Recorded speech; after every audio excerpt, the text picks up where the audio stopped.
Hello everyone. It's me, Arden Lee. I am back with another video today, and in today's video, I want to address the question of should you stay in a relationship that is not working because you have a child with that person. Now, full disclosure here, I am not married. I have never been married. I do not have any children. I have never had any children. But I have experience of coming from a broken home as a child myself. And both, I've experienced both before and after that home broke. So I do have some feelings on it that are pretty personal. And I also, I ran into a man tonight who's a friend of mine who has watched some of my videos, and because he knows about the material that I make and the kind of queries that I answer, he asked me this question. He said, I want to leave this marriage that is not working, a marriage in which I feel my boundaries and my standards are not even remotely being met, but I have a young daughter with this person, a daughter who is old enough to understand what's going on, but young enough that that it might all still affect her. So he says, I don't want to look like the bad guy, and I'm afraid if I leave her mom and leave the house, I'm the one who moves out, that I'm going to look like the bad guy. So if I do choose to leave this relationship that is not working, what can I do to avoid that, to avoid her feeling that way about me? And we had a great discussion about it, and I told him that I was going to voice text him the answer that I gave him so he could remember. And then I was on my way home in the car, and I was like, well, that's just silly. Why don't I make it into a video? Because this is a pretty poignant subject that I think probably a lot of people could benefit from hearing. So here we are. So that's what I'm going to talk about this evening. And of course, as always, if you have not yet done so, I would love to invite you to subscribe to my channel or like my page, depending on where you are viewing this video. And if you are not familiar yet with me and my work, my name is Arden Lee. I am the creator of the Repatterning Project. And that is an 8-week course where we hack our beliefs, we examine our patterns, we bring everything up, we learn about how patterns and our habits and our beliefs are formed, so that we can recognize those in ourselves and start to be able to choose and sort which ones are working for us versus which ones aren't, which ones we want to rewire, so that we can remove all of those obstacles to our happiness and our goals that we all want to achieve for ourselves, by bringing conscious awareness to the choices that we're making and making choices that are in alignment with that state that we want to achieve. So if that sounds like your jam, go ahead and check out the description box. I have a link to a free PDF guide about the course so you can learn a little bit more about what it is that we do. And I also have a link to the Repatterning Parlor, which is the free Facebook group that I moderate. And it's a great place for you to learn a little bit more about the sort of work that we do, but also to receive support from like-minded individuals. So go ahead and check those out. We would love to welcome you. All right, so the question tonight that I was asked was, how do I leave a marriage that clearly isn't working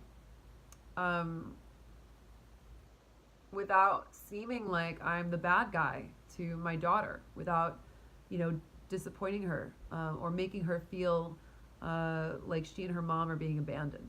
So here's what I said. First of all, kids are a lot smarter than you think. I remember because I remember being this age, and I have a feeling that kids today are even smarter because they have the internet at a pretty young age. And there's a lot of ways in which the generations that are coming up now are a lot smarter than than we ever were back then.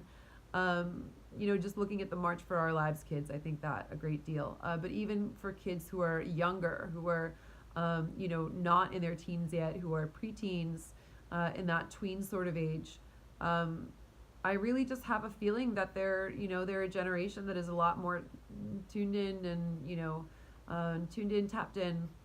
And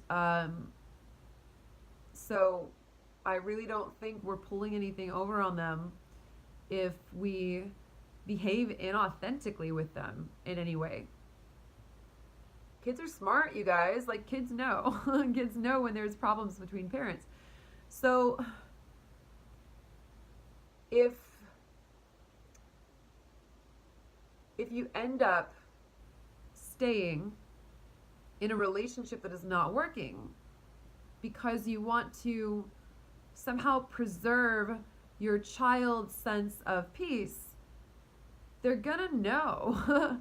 They're gonna know you're not happy. They're gonna know that your partner is not happy, and they're gonna grow up with a model of a relationship that is not working. That's gonna end up being their model for how relationships work. This is a terrible idea. You're doing them a favor by telling them, look, this isn't working. This is not how relationships are supposed to work. So I gave this man the advice, that, as I said, I come from a broken home myself. And specifically, I come from a home where one parent was abusive and, quite likely mentally ill. My dad was a mix between Donald Trump and the Incredible Hulk, and he was not fun to live with. And basically, I was just thinking, I was like, what if he ever finds this video? I was like, he'd probably take those two things as a compliment, actually. Anyway, so I remember very clearly what it was like before my mom and I left, and afterwards as well. And my mom specifically said to me, she was like, listen, I want to leave your father, and I want to know how you feel about it, because we're not going to have as much money, we're not going to live in the same lifestyle, but I think we're going to be a lot happier. And I was like, yeah, totally. I would much rather be happy than have a lot of money. That doesn't feel like, that feels like a no-brainer to me. So my mom was super honest about that. My dad, on the other hand, in that sort of Trump-like fashion, would just talk out of his ass all the time, and just like make up, I don't know, just these pathologically ridiculous statements, and emotionally manipulate and cry in ways that were like super inappropriate. Like, I was supposed to comfort him because I don't know, it was, but I saw through it. I was just like, there was such a disconnection in my relationship with my dad, because I was just like, I can't even talk to you. I can't even relate to you. You're not being real. You maybe think that you are, but you're what's authentic for you is just to spin this any way that feels good for you. Like, oh my God, drop into yourself. My dad could use my cores better than anyone on the planet, to be frank. I'm sure we all solve these problems for ourselves for that reason. Anyway, living in the house with them when things were not working was really painful and really miserable. And I spent a lot of time up in my room listening to a lot of yelling and shouting and just kind of like dissociating and going into my own world. So, afterwards it was so much better living alone with my mom. The only downside was I didn't have my mom around to protect me when I was visiting my father, but it was far preferable to having them in the house together. I was never upset about the divorce, and even then, like back in my very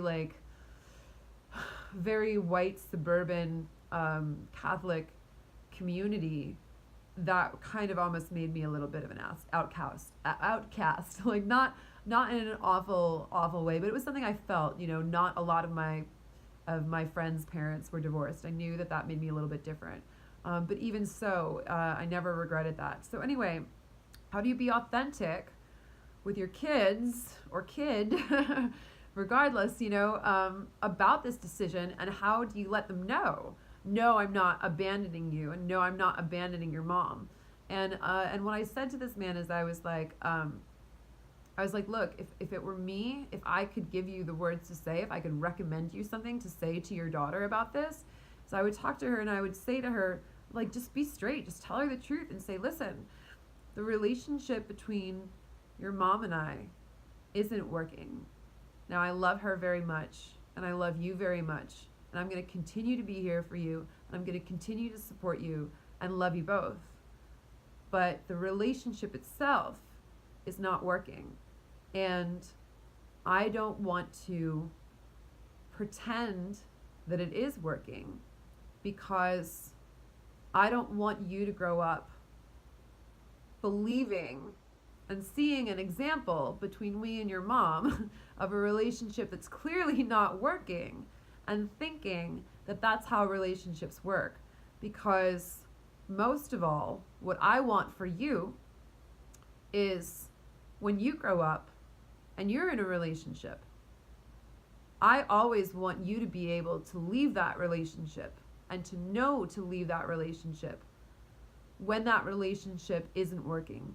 Even if you've been married for years, even if you have a child of your own, I want you to know that the right thing to do is to leave a relationship that it is clear is not working. So I'm setting that example for you today. And it doesn't mean that I love you any less, that I love your mom any less. It just means I'm making the choice that is the healthiest for everybody. I'm still here for you. I still support you. And we're going to work together to do whatever you need so that you can continue to feel supported. I don't know, man. It's just like, sometimes it feels so obvious, but we're so scared of expressing our truth. And sometimes when you need to do something difficult and you're afraid of being misunderstood, I think it's just a matter of sitting down and helping someone to understand you. So, so that's what I got. And I do think it really is important to set that example for children, if you have them, that staying with someone, especially when they're abusive to you, especially, and by that I also mean emotionally abusive, when people won't honor your boundaries, when people won't honor your relationship agreements, when people keep flouting your boundaries and standards over and over again. It's also, you guys, it's also just not healthy for you and for the other person. It's not healthy for anyone. And regardless, you deserve to be in a relationship that is healthy. Regardless, that's not a thing that you're doing at your children. It's not a thing that, it's not a thing that, it's you guys. It's your life. And certainly cooperative co-parenting is really ideal. I was going to say it's crucial, but of course sometimes in some certain circumstances it's not always possible. Certainly in mine it wasn't. If one person is being really willfully uncooperative on purpose, then unfortunately that's not always gonna work. but yeah, I really think the best thing you can do is try to leave that relationship and really still love the person. If you can show unconditional love for that person, but also unconditional love for yourself, what that means is saying, I love you, but I'm not going to enable this because this isn't good for anyone. So I'm going to step back from this. I'm going to love you and support you from here. I'm going to make sure you have everything you need. I'm going to make sure our child has everything that they need. And I'm going to continue to act in everyone's best interest. But furthering a bad situation isn't in everyone's best interest, and it isn't coming from a place of unconditional love. It's actually coming from a place of fear. So there you go. If you're more worried about your child's perception of you or the anger that they might feel toward you as a child who maybe, you know, maybe if they get upset, maybe it is because they don't know any better at that age. You know, if they take it personally, maybe they don't, right? But they'll grow up one day and they'll realize that you did the best thing. And to prioritize your own need, not to make your child angry at you over the relationship model that you are giving your child to work off of through their most formative years. That is coming from a place of fear. To come from a place of love means to be in your integrity and to do what's in everyone's highest good. So, yeah, man. It's tough. It's super tough. I get it. But at the end of the day, you know, we all just really got to stay true to our hearts and try to come from a place of love, but also make sure that that love is also for ourselves. Super important. All right. Thank you guys. Thank you for listening. I'll see you in the parlor. I hope. Come join us and have a great night.